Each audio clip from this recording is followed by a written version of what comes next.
Morning folks, I'm back again.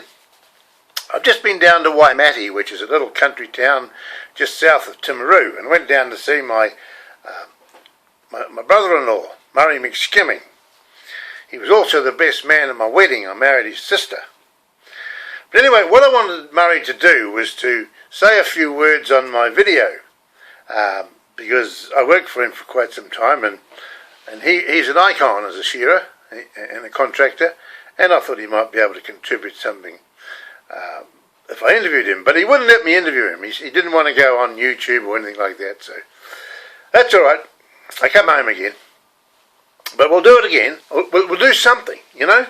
You've got to do something. You know what? The graveyards in this world are full of people that have never left this life story behind. They've never gifted their story. The greatest thing you have in life is your story. And only you know the story. So that's why I'm telling my story. So that my descendants in years to come, 50, 100 years, will know what it was like when I was alive. So this is not for me, it's for my descendants and for other people to read. Now, I told my mother I was going to give up shearing by the time I was 30, and I did. This is the fourth decade of my life, 71 to 81, in my 30s, between 30 and 40. When I gave up shearing, I had to find something to do. And most of the shearers at that time went out to the freezing works. So I went out to the freezing works to see what it was like. And here were these old shearers, sitting on a stool, putting a liver down that chute and a heart down that chute, and I thought, Jesus, is that what they do? I'm not going to sit there for the rest of my life putting hearts and livers and things down chutes. I'm going to do something more constructive. So I bought a business. I bought a carpet cleaning business. Now you see that I've got a white shirt on here today. That's because it represents a white pair of overalls, because that's what I had, a pair of overalls. And I was a carpet cleaner. I sign-wrote my car, and I went round. It was a franchise, and a bloke taught me how to sell, because I had to go around selling the carpet cleaning. Yeah, it was good. It was a good business, except it wasn't too good on my back, because you had to get down on your hands and knees and do the carpet cleaning in those days. But I want to tell you about the first sale I ever made. You see, my boss taught me how to sell, and he said, now, you do this, you do that, and you say this, and you say that. Now, this morning, I'm going on this side of the street, you go on that side of the street, and see how we get on. So away I went, I knocked on the first door I knocked on. I said, I forgot all the words I was supposed to say, and I said to the lady, she came to the door, I said, I've come to clean your carpets. Have you, she says? Come on in. They need cleaning. And that was my very first sale, and I thought, gee, this selling is easy. So my brother, had a young brother, he was 19 at the time. He came down from the North Island, stayed with me, and he worked with me, cleaning the carpets. And then when he went back home, my mother rang up and said, Kevin is ill. He's gone into hospital. And I said, oh, what's wrong with him? He was all right when he's down here. He's got leukemia. Well, I went up to North Island and I saw him, and I wheeled him around the hospital park in a wheelchair. He'd lost all his hair. Here he was, a little 19-year-old boy dying of leukemia, and I could do nothing about it. And he was my mate. Since I lost my other brother, he was my mate. We used to play rugby together and stuff like that, and I taught him a lot of stuff about rugby, and he was my mate, and I lost him, 19 years of age.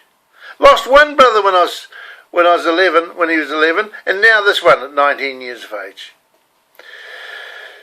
Anyway, Murray rang up again one night and said, there's a company come to town, coming to New Zealand, called Golden Products, and it sells carpet cleaning shampoo. You should go to Christchurch to the White Heron Lodge and hear all about it.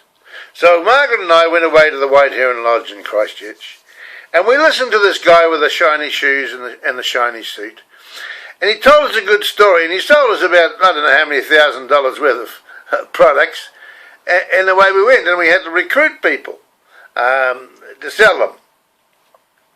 And we won a competition to Hawaii. They're having a convention over there. So my wife and I went over on this plane to Hawaii and learned about something I'd never heard of before. They taught us about positive thinking. I'd never heard of positive thinking. Boy, was I on fire. We came home in an aeroplane, but I didn't really need the aeroplane. I was that high. Yeah, and when we got to Auckland, got off the plane, there was 300 of us on the plane, come back from this convention. We were all handed a Truth newspaper. and the Truth newspaper said in the front headline, "Golden chemical products illegal. Pyramid selling." God, never heard of pyramid selling before. But here it was in this pyramid selling thing. And of course the company folded. But then I want to just go and show you something that I picked up over there, and I'll come back to you in a second. Yeah, when I was in Hawaii learning about positive thinking, they told us to buy a book called Think and Grow Rich. This is the book here. This is my copy, which is covered in sellotape. It's marked inside. I've read it dozens and dozens of times. Not only have I read this book, I've done the exercises that's in the books. Now, Power of Positive Thinking, another great book. I've done the exercises in this book, written by Dr. Norman Vincent Peale. Here's another one, Mind Power by John Kehoe. I've read that book over and over and over. This is one of the great books I've read, The Magic of Believing. Changed my life, this book. Here's another one, The Magic of Thinking Big. I became a scholar in self-help books, and I read them over and over and over. And things started to change in my life, because I started to do the exercises in the books. And one of the things that happened is, remember I told you, my mother told me you have to get a job, push a pen, and wear a collar and tie? Well, it happened after reading these books. And this is what happened.